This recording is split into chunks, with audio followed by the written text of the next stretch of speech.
Agora vamos falar um pouco mais sobre as dificuldades que os indígenas estão sofrendo, enfrentando para conseguir garantir direitos básicos. O repórter Alain Ribeiro conversou com um representante da Repam Brasil. Vamos acompanhar. Em 14 de janeiro, lideranças indígenas de várias etnias do Pará ocuparam a sede da Secretaria de Estado de Educação em Belém, em um ato de resistência pela manutenção do sistema modular de ensino indígena. Esse modelo educacional é essencial para a preservação das culturas, línguas e modos de vida das comunidades indígenas. E sobre isso eu vou conversar no dia de hoje com o Eduardo dos Santos Soares, que é secretário da Mobilização dos Povos pela Terra e pelo Clima da Repam Brasil. Primeiramente, queria dar as boas-vindas para você, Eduardo, e gostaria de começar a nossa conversa, o nosso bate-papo, perguntando por que o sistema modular de ensino indígena é considerado aí essencial para essas comunidades. Então, esse sistema ele é importante porque ele justamente garante, né, a possibilidade de que o processo educacional ele possa acontecer na base, né, dentro dos territórios, sejam eles nas comunidades indígenas, mas também nos territórios quilombolas, ribeirinhos, né? Então, ele é um sistema que justamente valoriza também o saber popular, o território. Então, a importância dele nesse sentido é de ser uma educação que parte também a parte da realidade e que também valoriza, né, o saber popular. Então, ele a importância dele ocorrer dentro do território é justamente nesse sentido. A retirada desse sistema, ele pode acarretar em quais problemas aí para as comunidades? E seria justamente aplicado um sistema comum de ensino, assim como é aplicado para toda a rede no estado do Pará? Então, a proposta é que ele seja utilizado alguns meios tecnológicos, mas a gente sabe também as limitações que hoje as comunidades têm enfrentado em relação ao acesso à internet. Além disso, esse sistema ele não considera muito aquilo que é próprio, né, das comunidades também, que é a cultura, que é também a questão da relação da comunidade com o seu território, com as pessoas. Então, essa proposta ela limita isso, né? Então ela também de certa forma prejudica o processo educacional das comunidades indígenas. E como tem sido esse processo de negociação com o Estado em relação a toda essa problemática?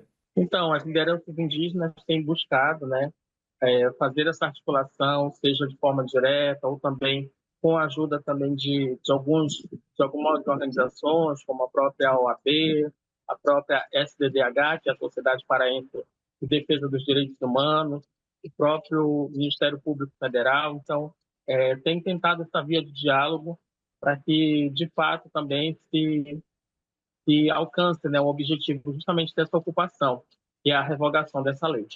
E os indígenas seguem aí no espaço da Secretaria de Educação. Sim, as comunidades indígenas, né, os representantes, as lideranças, elas se encontram acampadas dentro da sede da Secretaria de Educação em Belém. E como que a Repam tem dado esse apoio diante desse cenário?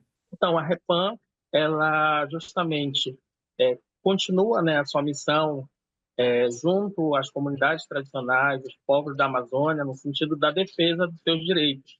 Então, a Repam ela tem se articulado junto com outros movimentos pastorais sociais, no sentido também de apoiar o movimento que é dos indígenas, mas que a gente também busca colaborar na logística, seja na questão da própria disseminação também da informação, né? Porque a gente sabe que hoje existem vários canais e nem sempre os canais conseguem levar uma informação de fato que seja verdadeira, que seja também aquilo que o movimento se propõe, né? Então, a gente tem apoiado nesse sentido. Eu queria perguntar para você, Eduardo, qual que é a importância de manter esses aspectos culturais específicos de cada comunidade dentro do aspecto educacional?